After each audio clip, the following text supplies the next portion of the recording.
గురుకుల ఉపాధ్యాయ నియామకాలలో descending order follow కాకుండా relinquishment తీసుకోకుండా ఈరోజు వేల మంది విద్యార్థులకు అన్యాయం జరిగే ప్రయత్నం చేస్తున్న మల్లయ్య భట్ గారు మీరు సుదీర్ఘకాలంగా సెక్రటరీగా పనిచేస్తున్నారు.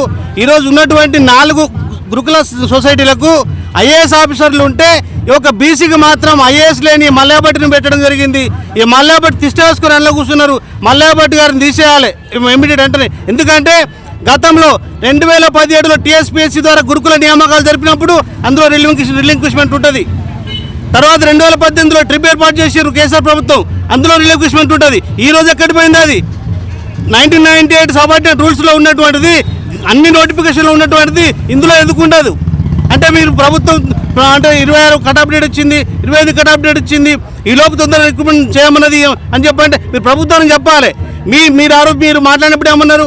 టీఆర్ఎస్ ప్రభుత్వము 2019 నుంచి 23 వరకు 6 సంవత్సరాలు ఖాళీగా కూర్చొని ఒక గురుకుల ఉపాధ్యాయ కానీ బయట ఉపాధ్యాయ నోటిఫికేషన్ లేకుండా 6 సంవత్సరాల తర్వాత ఎలక్షన్ల ముందు ఒకేసారి వరుస నోటిఫికేషన్లు ఇచ్చినప్పుడు ఆ రోజు మేమందరం వ్యతిరేకించినాం. వరుస నోటిఫికేషన్లు వద్దని చెప్పన్నాం. ఏ రకంగా భర్తీ చేస్తారని అడిగినాం. ఆ రోజు ఏం చెప్పారు? మీరు ఏం స్టేట్మెంట్ ఇచ్చారు? మేము డిసెండింగ్ ఆర్డర్లో పోతాం, అవరోహణ క్రమంలో తీసుకెళ్తాం, మేము చేస్తాం, ఏది కాకుండా పైనుంచి కింద రోజులో తీసుకొస్తామని చెప్పన్నారు. ఏం చేస్తున్నారు ఈరోజు? ఎందుకు మొగం చాటేస్తున్నారు? ప్రభుత్వానికి మీరు చెప్పాలి కదా. నిన్నగాక మొన్న ఏర్పడిన ప్రభుత్వానికి మీరు చెప్పాలి, సూచనలు చేయాలి. ఆ రోజు మేము మాట ఇచ్చినాం. గత ప్రభుత్వం వచ్చింది. గత ప్రభుత్వం ఏ రకంగా తొందరగా ఒకేసారి పోస్టులు వేసి అధికారానికి వస్తానుకున్నదో ఆ ప్రభుత్వం ఆగమైపోయింది.